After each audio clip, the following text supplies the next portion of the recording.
How's it going? It's Jeff from jeffrey-thomas.com, and I'm going to go ahead and preview my guitar tab for Study in E minor by Francisco Tarrega.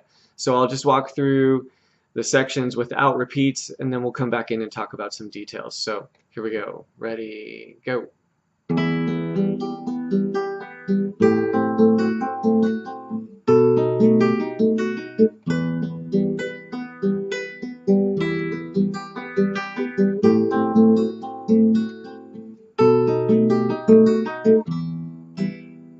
Second half.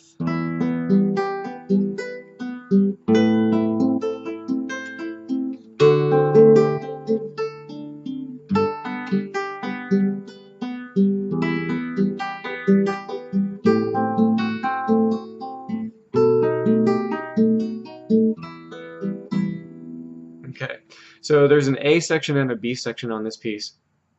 The A section is the first half, and then the B section is the second half, starting from the second measure of the third line.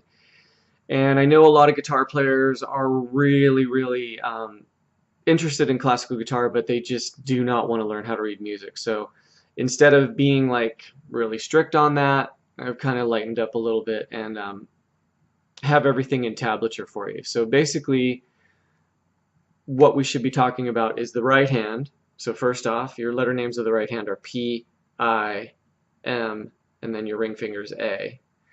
And the pattern on this study is very consistent. Like, we'll take the first measure. It's just 1 triplet, 2 triplet, 3 triplet, and then in the right hand it's P and A, sorry, for the first two notes, okay, and then following with I and M. So the first beat is,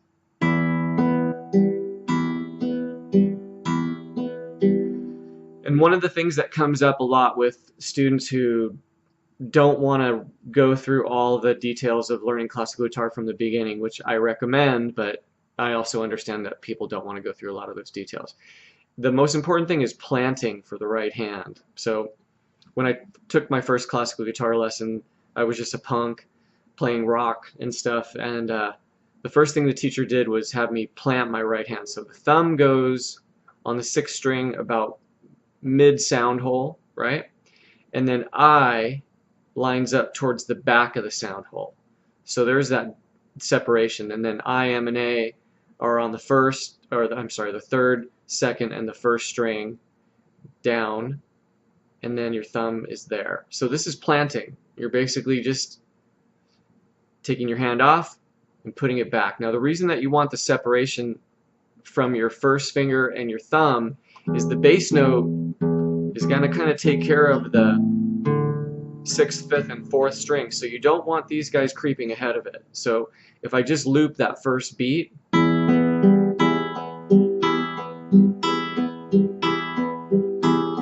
see that my thumb has a path and it's not getting, interrupted by these guys being forward.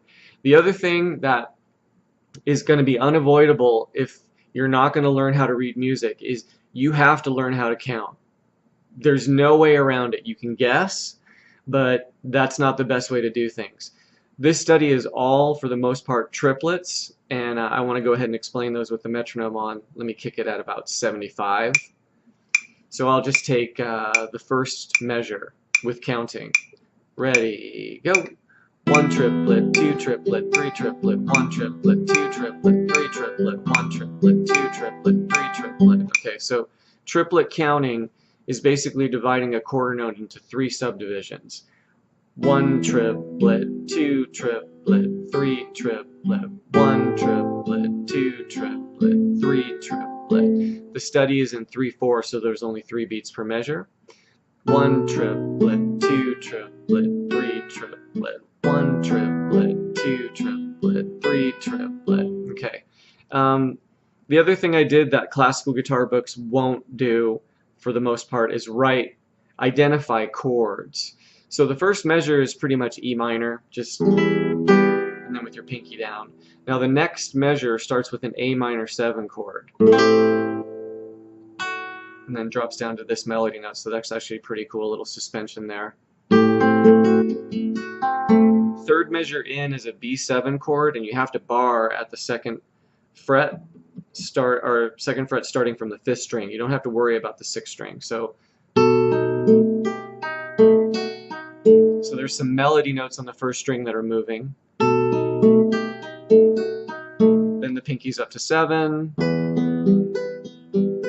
Another E minor chord, then back to 1st position. A minor 7. 3rd line, B7 again. And then the next measure is, okay, so that second measure, 3rd line, is just P and A, and then P-I-M-A, or I'm sorry, I-M-A. 1, 2, and then a rest on beat 3. Some people let that note ring over for the 3rd beat. It's not the end of the world. Then you would come back up and repeat that A section. After you've repeated the A section, the B section starts on the 3rd measure of the 3rd line, and that is, okay, then A minor 9. Okay, back to 1st position, D7. D7 over C here, and then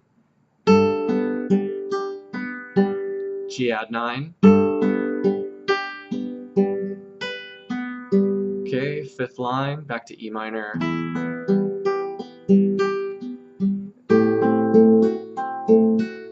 minor 7, and then the B7. Last measure, 1 triplet, 2, 3. Okay, so the other thing to point out with the technique in the right hand is this is free stroke. So I'm not resting on anything. Difference between free stroke and rest stroke is free stroke works really well for arpeggios because you're not resting on anything. And a rest stroke would be more for like where you're actually resting on the next string instead of free stroke. So free stroke, great for arpeggios, definitely what's used on this piece of music, and hopefully that was a good walkthrough. I have people who want to play classical guitar, they don't even have a classical guitar, and I just get tired of saying no. Do you know what I mean? Like, no, you have to have a classical guitar. No, you have to go through all these method books. Should you? Yeah. If you want my honest opinion, yes. If you're interested in playing classical guitar, do it right. Get a classical guitar. You don't have to spend $1 million. Yamaha, Takamine, Cordoba. I'm actually playing on a Felipe Conde flamenco. I like flamencos better than classical. But you don't need to spend a lot of money, but it is the right tool. Okay, nylon strings. I have people who are playing fingerstyle stuff on steel strings, and they get the work done, but it's not the same as a classical guitar. So hopefully this is a perfect lesson for somebody who is looking to learn to play a classical guitar piece without going through a bunch of the hoops, and that's what I intended it to be. So anyway, I hope that was a good lesson and you picked up a new piece of music that you can add to your repertoire. Alright, thanks a lot.